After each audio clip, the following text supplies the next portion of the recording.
you to our moderator, Mr. Vivek Bhargava. He's the CEO, Den Performance Group, Danes to Aegis Network, and co-chair Digital Advertising Committee from IMAI. And for the panelists, we have Mr. Tarun Chabra. He's the founder from Neiman's Shoes, Mr. Shantanu Deshpande, founder from Bombay Shaving Company, and Ms. Ahana Gupta. She's the CEO and co-founder from Open Secret. I would request all the delegates to keep posting their questions in the chat box, and the panel will address selected few questions at the end of the session. Over to you, Mr. Bhargava. Thanks, Shivani, and welcome all the panelists. I think we've got the graveyard session after the lunch, so we'll try to keep everybody awake. So I think when we were talking yesterday, I found that all of us had, at least you guys had an awesome story how you guys started off, the purpose behind the company. And, my startup was very simple. I wanted to make money, but you seem to guys have to like some kind of a purpose. Would love to know what made you start the company, around leaving cushy jobs, coming back to India. They are all awesome stories. So let's start with Ahana. Would love to know how you started, Ahana. So I think you're mute, Ahana. Sure. Someone had to say it. Right? This is like a trend of any online meeting that you're on mute. No meeting is complete without that phrase. So firstly, thank you so much for having me on the panel. I would say that a big fan of the other panelists. So it's great to share the panel with them. I'm actually looking forward to hearing their stories as well. To start with my own story, actually, I would take a step back because it goes back to my childhood. I grew up in a very small city in Rajasthan, was raised by a working mother, and she single-handedly raised me and my brother. I remember when I used to come back from school, I will open the lock and I would eat all the which was available at the house. And if you see my baby pictures or my school pictures, you would not recognize me. I was this very fat kid, and I used to fall sick all the time. Unfortunately, it took me 20 plus years, only while I was studying at Harvard Business School, to understand how much importance food plays in your health and wellness journey. And I saw how conscious people were about what they were putting inside their bodies. And especially, when you think about families and kids and children, if you go to a grocery store in the West, there is an entire aisle with healthy snacking, which are tasty, which are affordable, which are convenient. And it reminded me of the lack of opportunities in India. At the same time, I was hearing from my sister-in-law as well, and she was facing a similar issue with my niece. So that's how I got intrigued about this snacking landscape. And it was like a very bizarre experience for me. It was more than a $10 billion category. There are all these big brands only playing on the world for the taste. So that was my mission to come back to India, and how can we create a platform such as Open Secret where we can offer better for you snacking for Indian families. So we call ourselves a challenger brand, and we want to go after deeply penetrated categories in India. Everyone wants to eat a cookie, a chip, or a spread, and we want to give them an unjunked version of that. So you don't have to compromise on the taste, because I know how popular Indians are when it comes to food.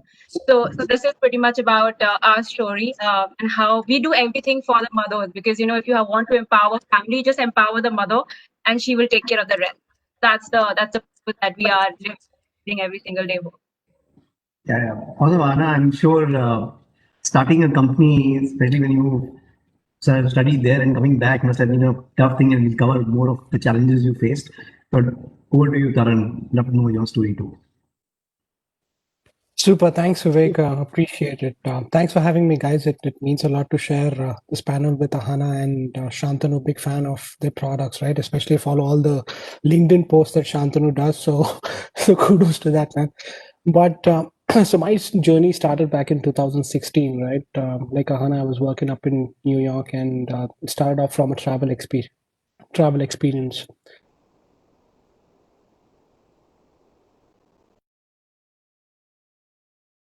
Of stacking so many pairs of shoes was not for my love for brands or my my love to keep on stacking on multiple pairs of shoes from all parts of the world, but a struggle of finding a comfortable shoe for all day wear was something that left me deeply unpenetrated from the footwear sector. And during 2016, I had my family flew over from India, and we're going to Spain, and I was traveling to Spain with about 6 pairs of shoes. I still remember taken one odd suitcase with just all the pairs of shoes. I had a running shoe, I had a walking shoe. I was there for a few days of work. I had a work shoe as well, and I had an evening lounging shoe. So, one thing led to the other. While checking in into the train, I almost missed the train because the suitcase was left aside. And a very casual discussion between me and my wife, left me intriguing. If I have so much problem with the space, why don't I do something about this?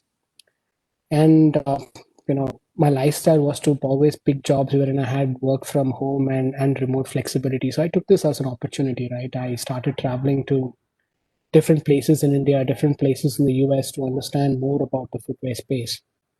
I understood manufacturing, design, sourcing, and that's when I realized that everything that goes in a shoe today is made with leather which comes from animal skin or synthetics which are extremely harmful for the environment. Right. So I am the annoying guy who looks at nutrition behind every product that I buy. Right. I used to joke my wife saying, let's move back to India, and she used to tell me, "Are you going to find Greek yogurt in India?" Right. So these were the days back in 2016, 2017. So I said, when we are looking at better products for consumption, better materials for consumption, why aren't we looking at better products to be used in the supply chain for footwear? So we spent about 2 years, build the entire supply chain. Nobody understood what merino wool was in India. They still don't understand, right? We set up the entire supply chain. We created fabrics which are durable, sustainable, and wearable all around the year. And we launched 2 years ago. So the day we launched was the day I packed my bags and came back to India.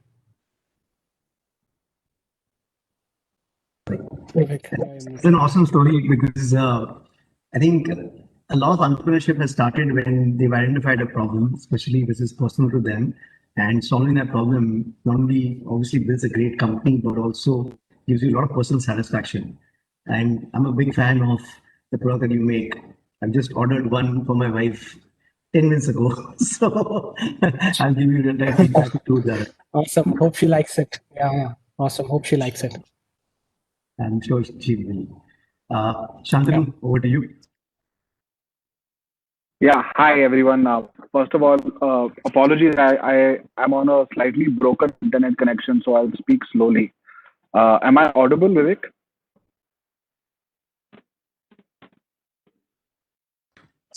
Very much audible. Yes, Antanu. You're. Go for Okay. it. Okay. I'm privileged to be here with all of you. Taran and Ahana are building amazing businesses, so really want to hear their story. I'm kind of standard in terms of and privileged in terms of my background. I come from a well-to-do family in Pune. My, uh, studied through good schools, did my engineering from NIT Nagpur, MBA from IIM Lucknow, joined McKinsey and Company as a friend, was there for 5 years. And then left in 2016 to start Bombay Shaving Company. Incidentally, Ahana's older brother, who she spoke about, Apurv, and I were batchmates at McKinsey, and so I know her from before her entrepreneurship days, at least through him. And the inspiration for Bombay Shaving Company was simple. I think the gender disparity in the world and in India specifically over thousands of years has led to certain very deeply ingrained social behaviors around looking good, right? So the pressure of looking good was always on women because their future and their lifestyle was dependent on how well the husband earned, and the better the woman looked, the better husband she got in terms of financial prosperity, right? And that's why women evolved a lot more on looking good, wearing the right clothes, using the right skincare products, and men remained shabby and kind of not great on the eyes. But over the last 25 years or even 15, 20 years, I think that story has changed significantly. Not enough at all, but I don't know if you remember going to a wedding in 2000 or 2001, and I went as a child, and I always used to wonder how some of my male cousins would land a fiance or a wife like way out of their league.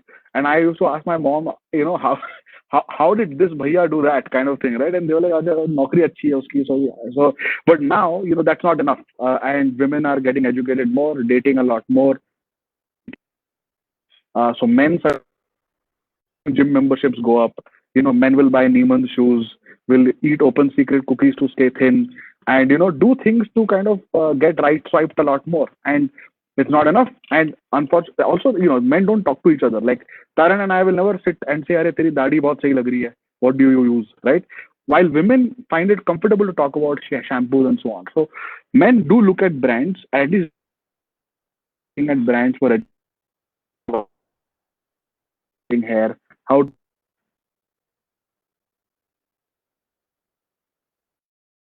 there needs to be a brand, and we want to play that role. We are a soft brand. We are not a macho, hamara brand lagao, ladki patao kind of communication. We are more soft. We are, kind of sophisticated, premium.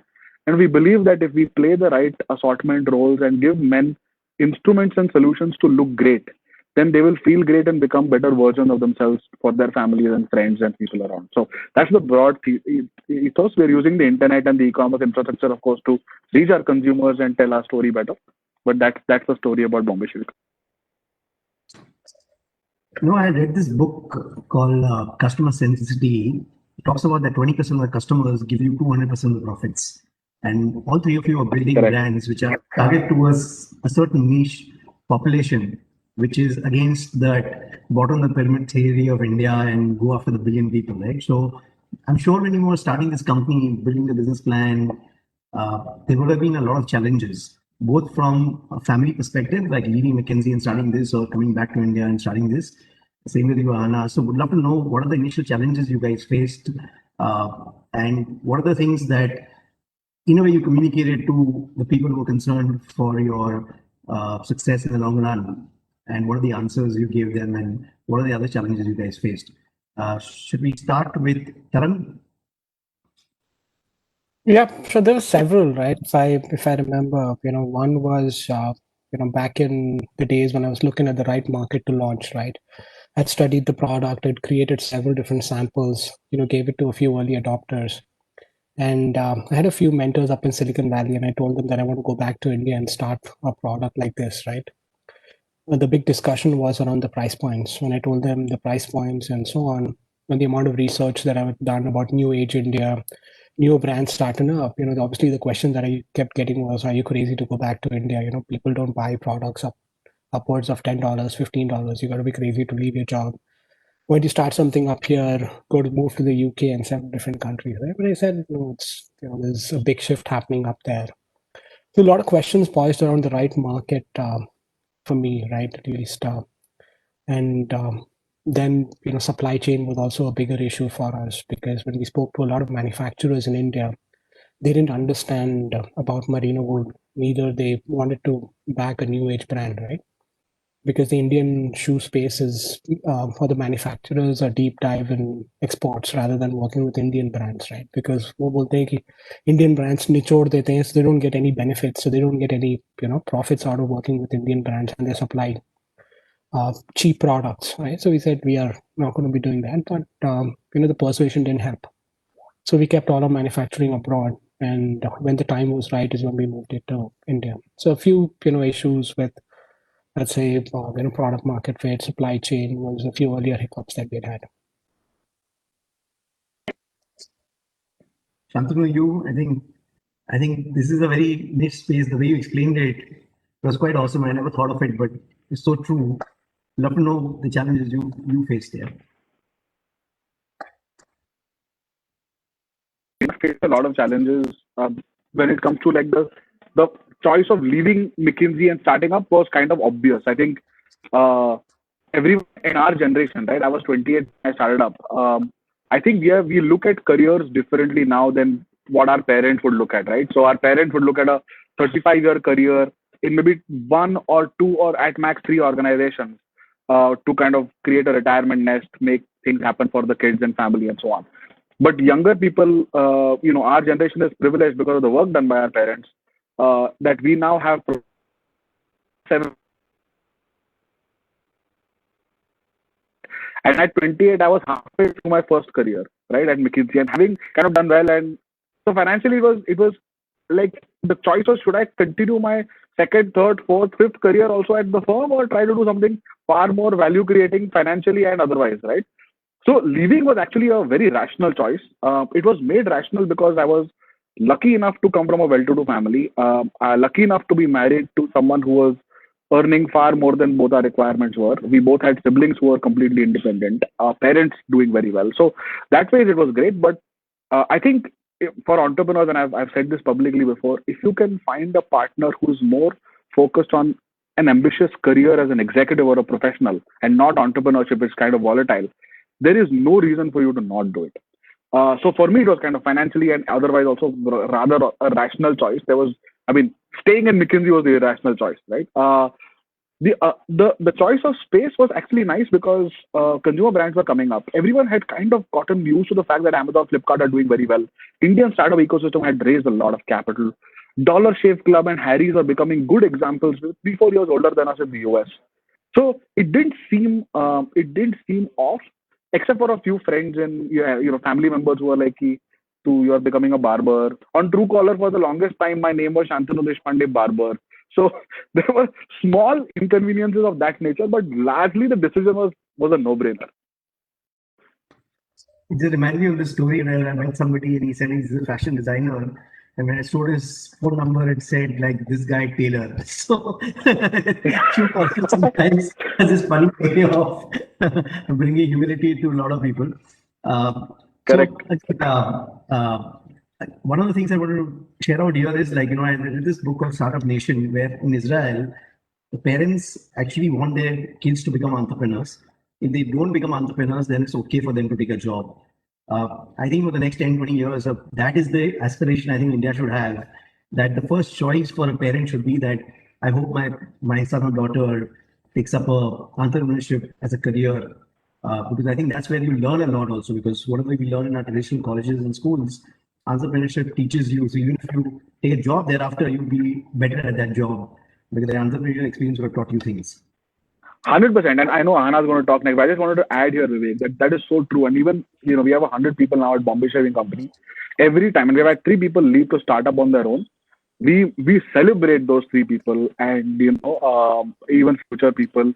Sakshi and I will want to, and I'm sitting actually publicly in our office and speaking this quite loudly, but we have publicly kind of said, anyone leaving, we'll write a check as an angel and try to get you some capital to start off, right? Because it's critical. It might make hiring for us far harder in the future, but that's okay. It's a small price to pay. Awesome. Anna, over to you.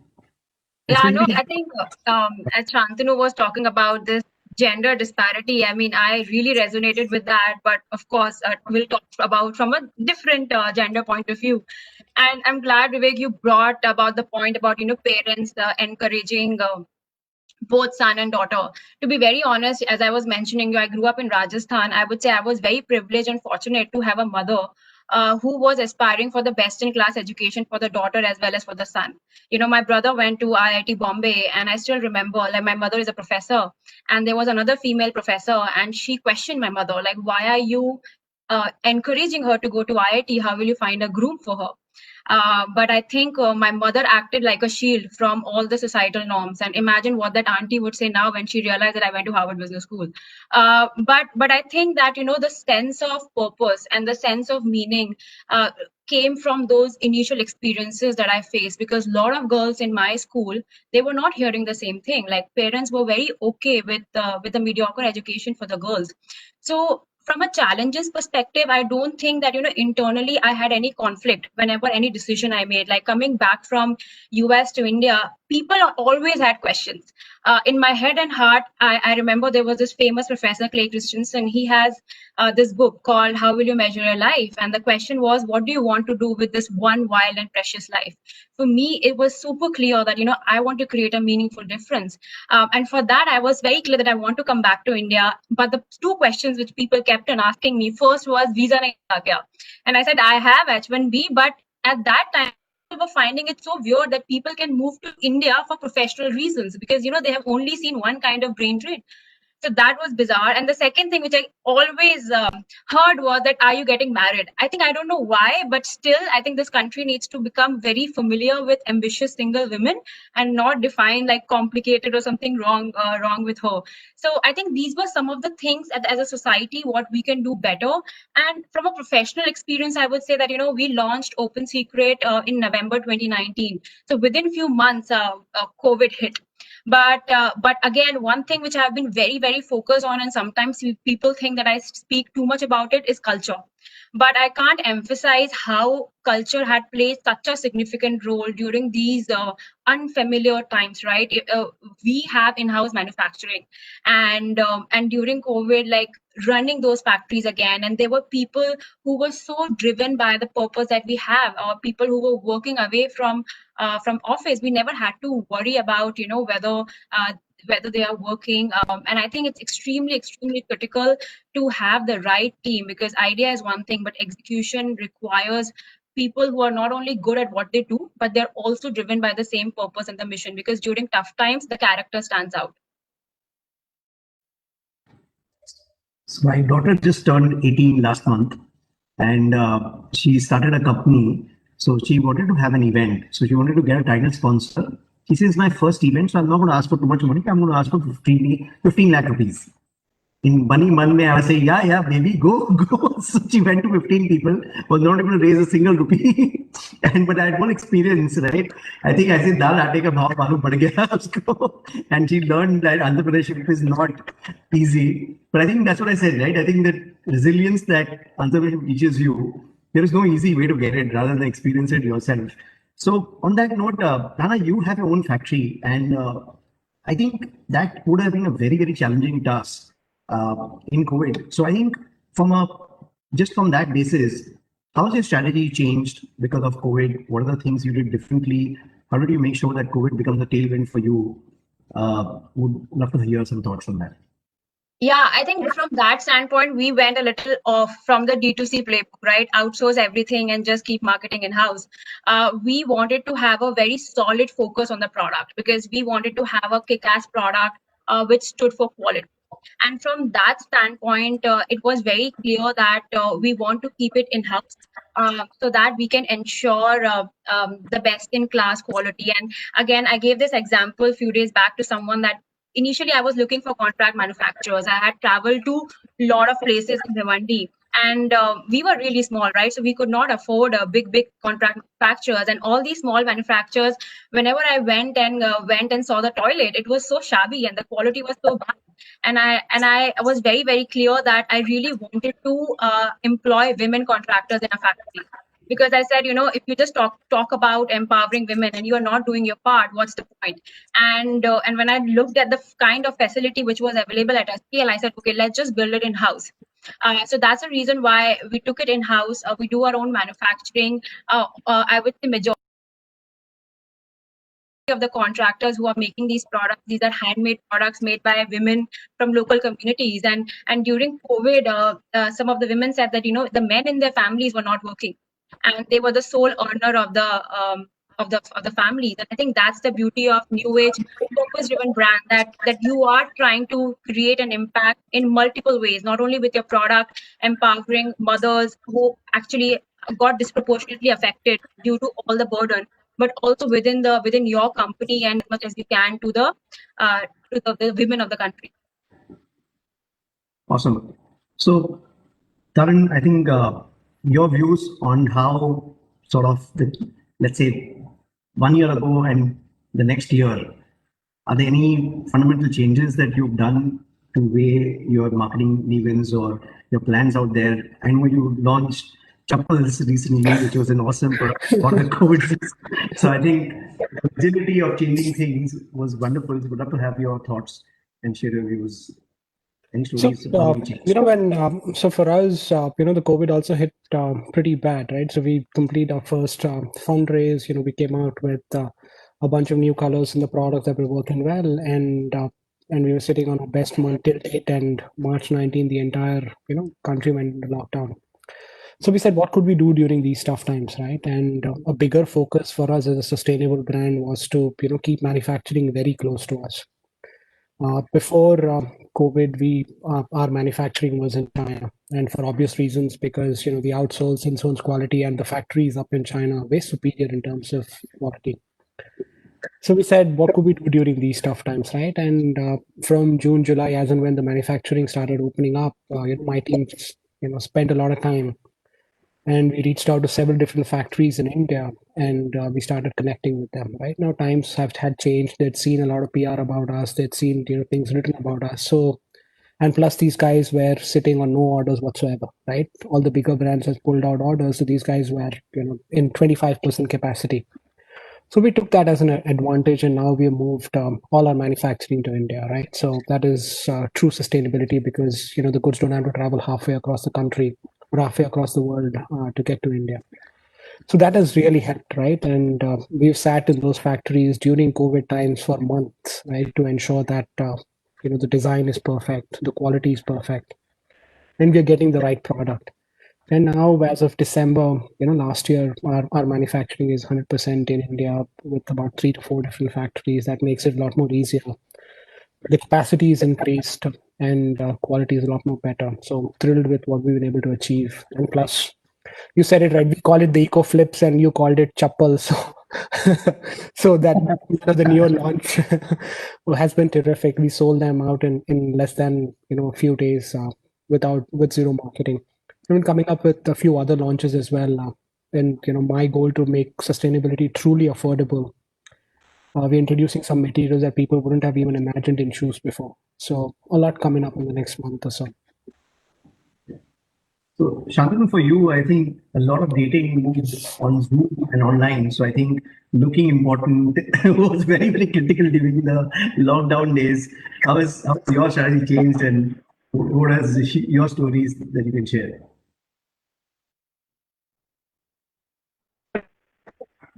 Thank you. Of Kumar, it was actually for two reasons. One is, I think,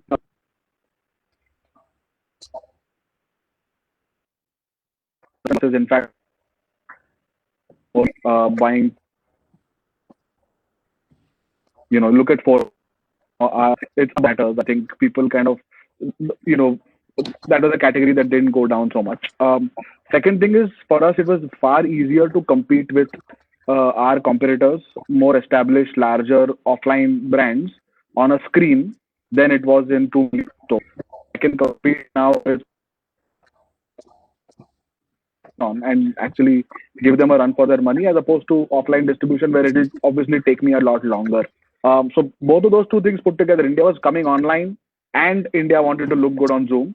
So that worked well for our brand. Right, flip side, in terms of difficulty we faced in COVID, I think our media mix was difficult to understand and figure out ROIs on.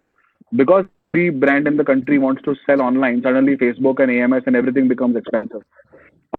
And the kind of efficiencies we were seeing before, we were not able to see now. So getting the media mix right was harder. But the good part is we try to be 6 months ahead of the market. So in October, we started doubling down on our offline strategy. So now we're truly an omni-channel play. We are almost 25,000 stores in. 40% of our sales come from offline. And offline is growing faster than online for us, purely because that's the way we have to control it. So Shantanu, I would like to cover some kind of stories and probably some kind of advice on fundraising. Not only you've raised capital, you've also partnered with a company where they've invested in you as a strategic investor. We'd love to know your thoughts on it and the benefits and the pitfalls of it. Or specifically strategic investing? I think both. Like I said, right? Traditionally have been built over decades.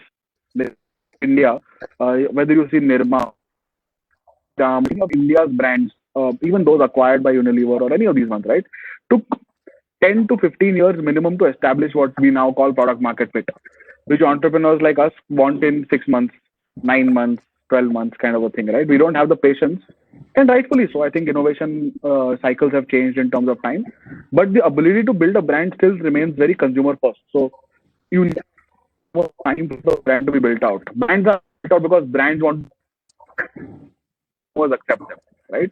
And that cycle still takes time. Now, when consumers are going to accept, but you are still faster, the only way you can bridge that gap in any rational way is capital, right? So gross margins, which typically you will see, whether it is food and beverages like Ahana or apparel like Taran or cosmetics and personal care like Bombay Shaving Company, gross margins are very good. Financially, you shouldn't need a lot of capital. You can probably leverage the business maybe from after some friends and family around. So more as a founder on business building, whether it's recruitment or whether to really open up their door. Who are the distributors? What kind of assortment works in stores? Channel partners, etc. Super critical when you are looking at a 5 to 10 year window, right? And for me, that plays a big role in the business building. It of course adds pressure in terms of shareholder returns, but I think on the whole, I think it's a great idea to raise capital if you know what you want to use it and why the investors are important for you. We are in fact now raising a second round from another large strategic investor. So it's not like if you can, it's valuation pay. Relationship is unique, and every startup has its own way. So when the founders feel that okay, we need capital, better to raise it, then I think creates a certain amount of risk freedom for the founders and the team. So it helps a lot. So, Anna, you mentioned Professor Clay Christensen, and I was lucky enough to do his course in March online, and I just come to know that he passed away in Jan. And I think that initial part of doing your MBA, doing IIT, but now you have a company which is growing very, very rapidly. So, what are the things that you do for self-renewal, investing in yourself, investing in your team to ensure that you keep pace with the growth of your company? Any things that you would like to share? Yeah, no, I think one question which I always keep asking myself, am I growing as fast as my company is growing? Because every 3 months, we are becoming a completely different company. So like within 6 months post-COVID, we have become 7x just in 6 months. And initially, we were a cookie company. And in November, we launched chips. In December, we launched spreads, and these are all like highly penetrated categories, and we have 3 more product launches coming up. So it's very, very important that each one of us within the organization are evolving, because sometimes your problems from 0 to 1 might then become 1 to 100. Like, how are you solving for these? So these questions keep on changing. I think few things which I always keep doing. Entrepreneurship sometimes could be very, very execution driven, but one advice which I've heard, that you can never outsource the most difficult problem. So whether it's if thinking and strategy is the most difficult problem, you cannot outsource. So every day I always block 1 hour during my day to just think about whether how are we thinking about the next step function growth for the company.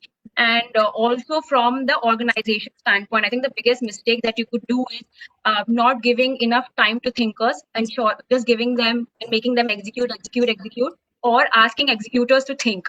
So ensuring as we are growing, do we have enough thinkers and do we have enough doers so that we can balance the equation?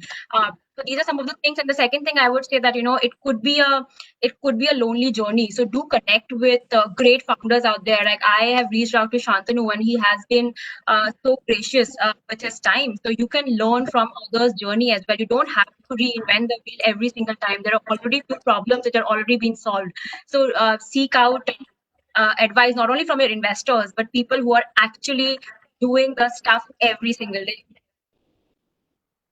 I can relate to that, because what happens is that when you're growing up with friends and suddenly you become an entrepreneur, you just go off the radar for a few years, and then you have no easy explanation of missing the dinners and so many of the get-togethers they planned, and you constantly hear this thing that to bhi bada aadmi ban gaya hai, which is very embarrassing. But the thing is that I think that ecosystem of entrepreneurs is now growing, right? So we have enough of each other where we can support, and we say, okay, you know what, I know it's lonely, but at least there are more mentors that we can find today, and the ecosystem today than before.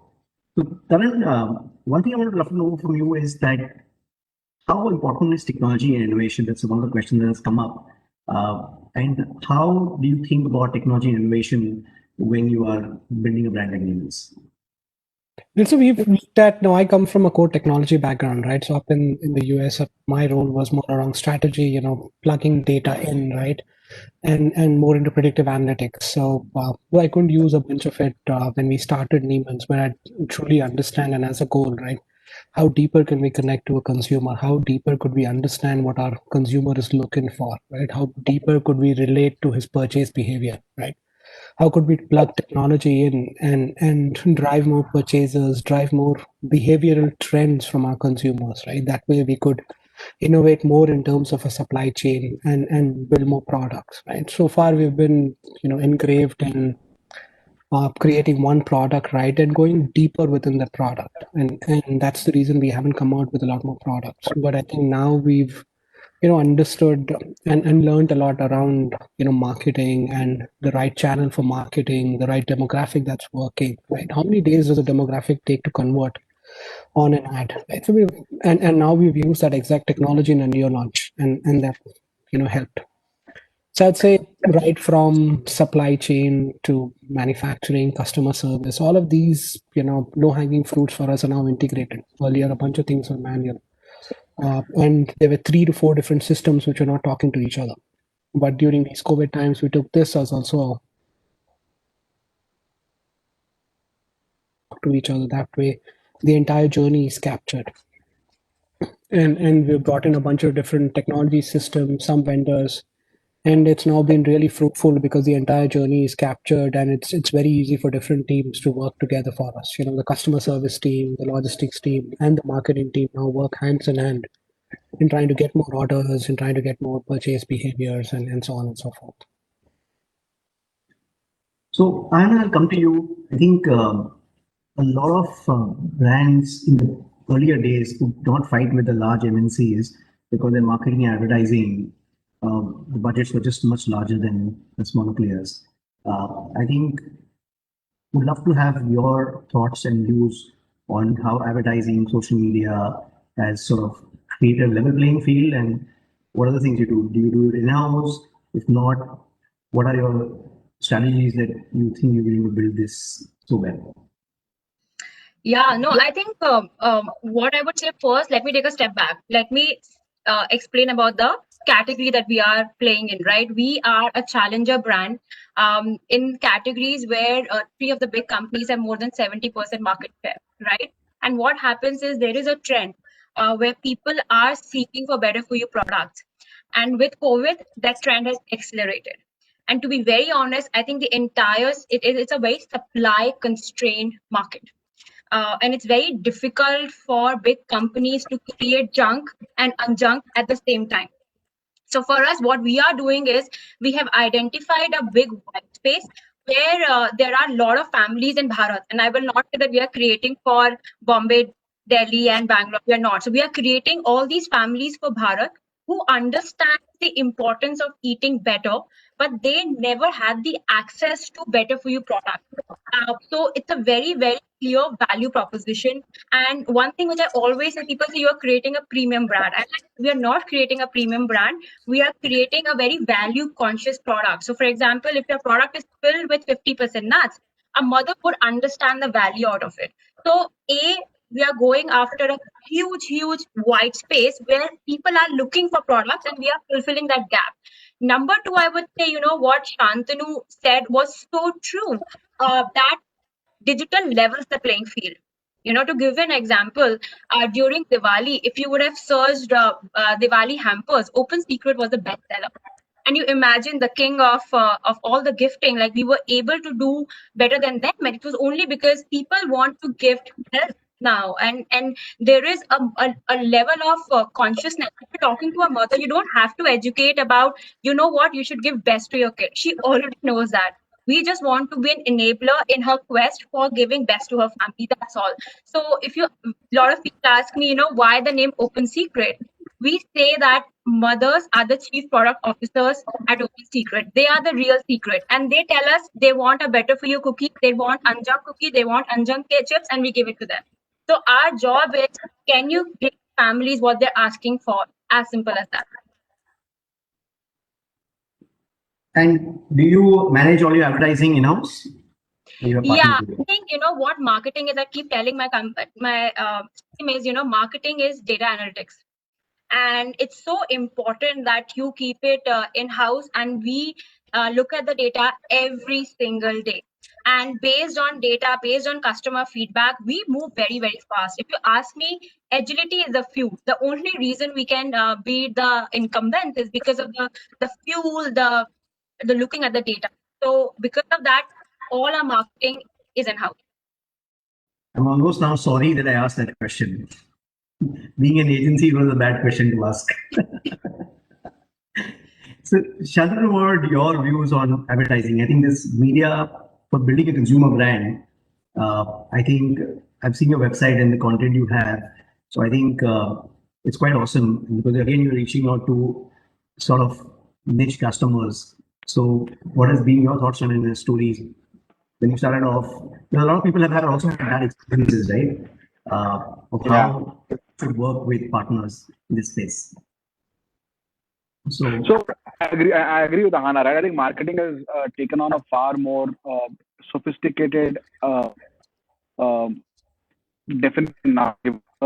Complexity of media and complexity of content and clutter in the consumer's mind, right? Maybe 20 years back, you could build a very cool campaign on television, newspaper, radio, have a singular message and expect that it resonates with consumers and invest directly in brand equity. But today that's not the case, right? And I feel that marketing now has become, we earlier used to say, okay, fine, let's build direct to consumer, let's bring consumers to our website and work with media where there is a sophistication of ROI math. I think we've kind of evolved from there to say, yes, Facebook, Google, Amazon provide you tools to do this smartly and give you serious feedback to be agile in launching the right products, targeting the right consumers, etc. But what really takes you from one orbit to the next continues to remain fundamentally what marketing was all about, right? And we have moved from being an analytics first marketing engine to being a content and analytics both engine. And actually, coming from the background that I come from, I'm an engineer, McKinsey, it kind of wires you into a decision-making spiral, which is comfortable taking calls only when you have enough information. Now, most efficient way of doing it, right? So we have realized that gut calls on content, really hard-hitting storytelling,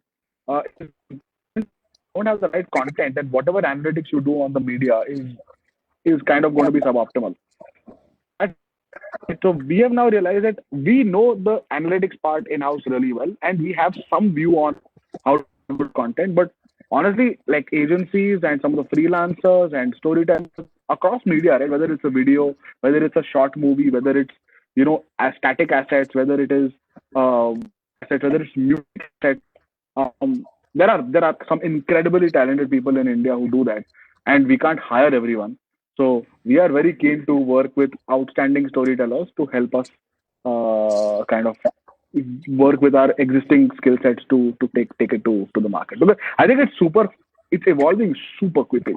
Like the thumb rules of Facebook today are not what they were 6 months back, and they are not what they were 6 months before that, right? So yeah, that's my view. Cool. So I'm going to stand below the stage for your visiting card after this panel gets over. At least you're open to using partners.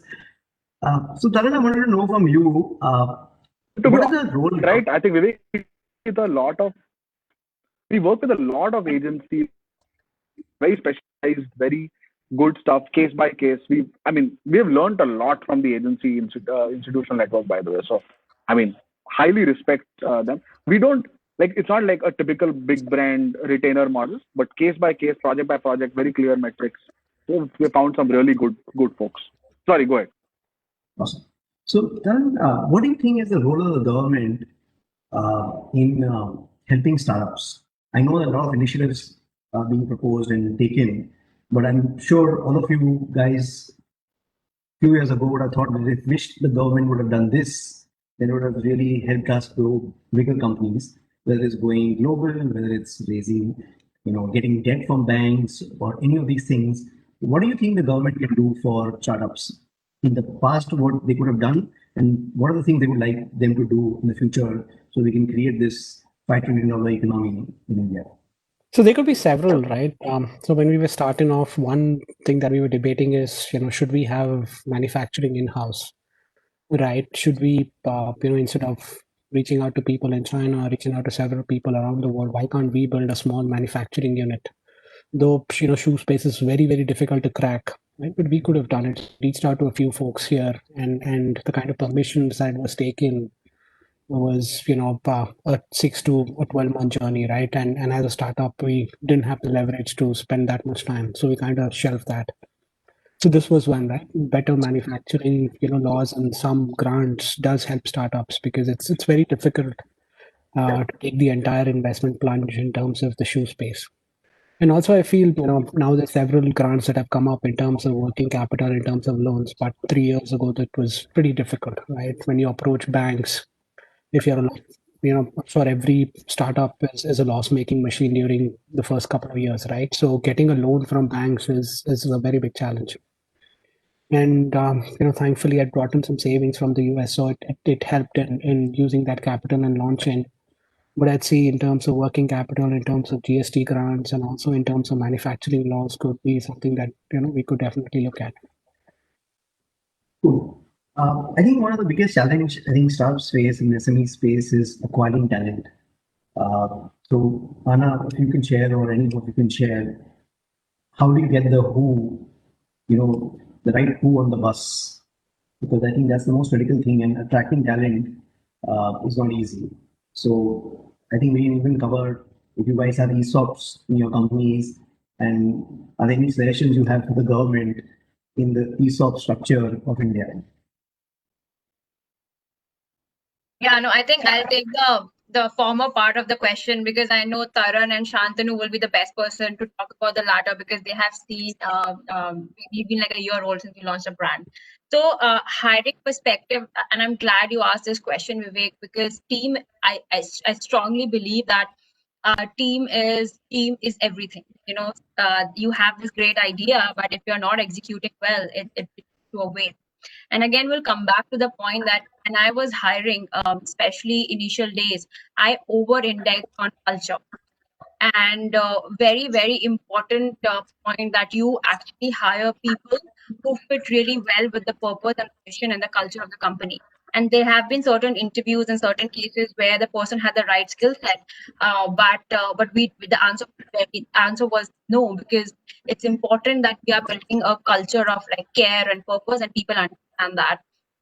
And what I've seen is that if you have a very strong culture in the very beginning, you hustle as a team. You are no longer hustling as one person, and the hustle of a team is always stronger than the individual team. I think yesterday's match is a perfect example of how a team can play a stronger role and not the individual star power.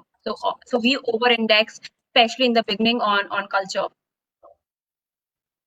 Actually, I'm in hindsight, I'm so pissed with myself that we missed the match and Shantanu match. So maybe Shantanu, your views on ESOPs, and is there anything that can be done by the government to make this whole process of giving ESOPs, vesting, and all these things simpler? And what has been your experience on that?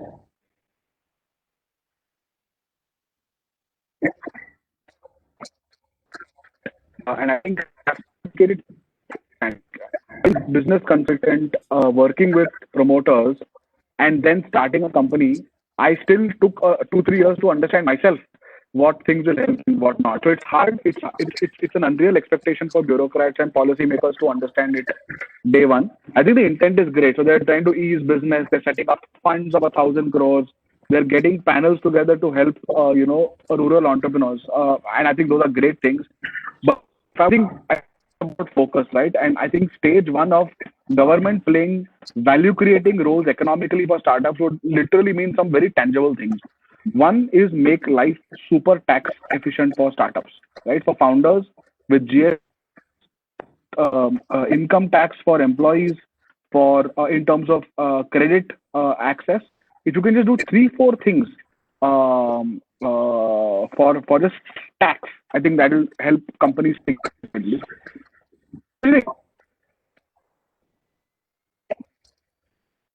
the amount of tax you should pay should logically be zero, right?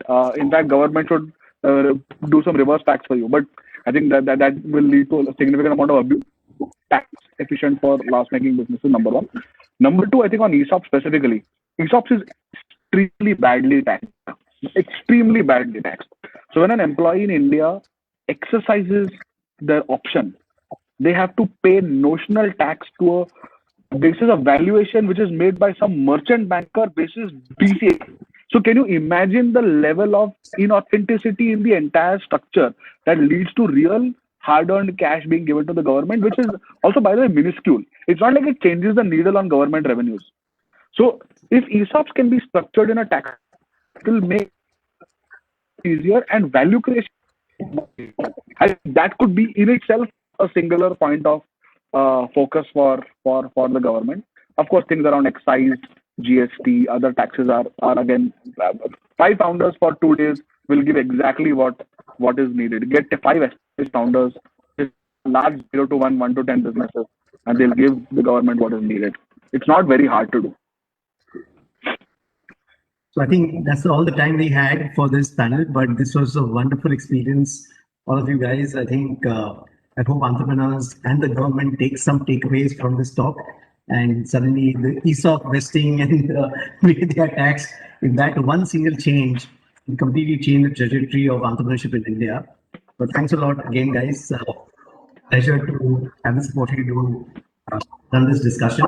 Over to you, Shivan. Thank you, Vivek. It was a pleasure. Thank you, Vivek. Mr. Bhargav. Thank you, Mr. Bhargav. Thank you, everyone.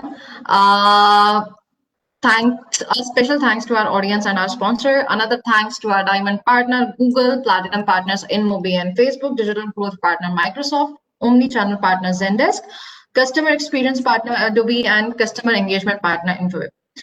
I would request everyone to please stay tuned for other exciting discussion. We are signing off. Thank you. Thank you, guys. Okay, guys. Bye. See you.